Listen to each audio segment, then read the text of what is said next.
خداوند آسمان ها و زمین.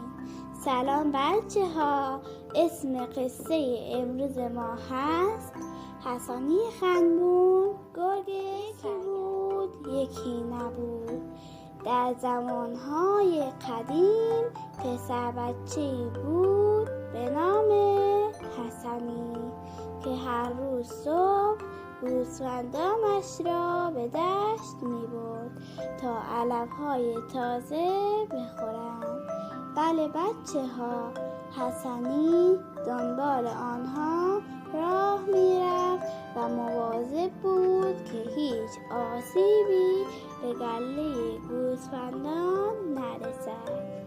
یک روز که حسنی همراه گله به دشت رفته بود، صدای ناله‌ای شنید که می گفت کمک کمک کمک کنید. پسرک چوپان به سمت صدا رفت تا اینکه به چاله‌ای رسید که صدا از وای چه حیوان ترسناکی، درست حدس زدید. گرگ بزرگی در چاله‌ای افتاده بود و با التماس درخواست کمک می‌کرد. حسنی از دیدن گرگ درون چاله ترسید و خواست فرار کند و گوسفندها را از آنجا دور کند، اما گرگ التماس کرد ای چوپان مهربان، مرا نجات بده.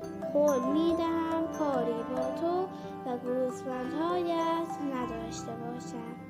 پسرک دلش به حال گرگ سوز کرد، به زحمت گرگ را بالا کشید و گرگ کم کم بالا آمد و سرانجام از درون گودال نجات جنس. همین که از گودال بالا آمد خنده وحشتناکی کرد و بعد به پسر چوپان گفت من میخواهم تو را بخورم. من به تو کمک و خوبی کردم ولی تو میخواهی به من بدی کنی؟ مگر جواب خوبی بدی است؟ گرگ گفت بله، مگر نمیدانی جواب خوبی بدی است؟ گرگ و چوپان حرف زدند و بحث کردند که آیا جواب خوبی است یا بدی.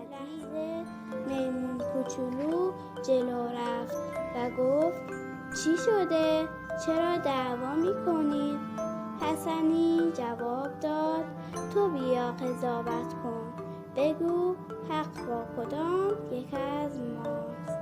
من این گرگ را که داخل گودال افتاده بود نجات دادم، حالا او میخواهد من را بخورد و میگوید جواب خوبی بدی. تعجب کرد و از گرگ پرسید راست میگوید او تو را نجات داده؟ گرگ گفت بله، راست میگوید. میمون گفت اگر راست میگوید چرا میخواهی او را بخوری؟ تو باید از او تشکر کنی. گرگ گفت نه، من تشکر نمی کنم. به نظر من جواب خوبی او بدی است و او خوراک خوبی برای شام و نهار من می باشد. خرگوش و سنجابی هم که در آن نزدیکی ایستاده بودند تعجب کردند و با گرگ حرف زدند، اما او داد و فریاد می کرد و می خواست پسرک چوپان را بخورد.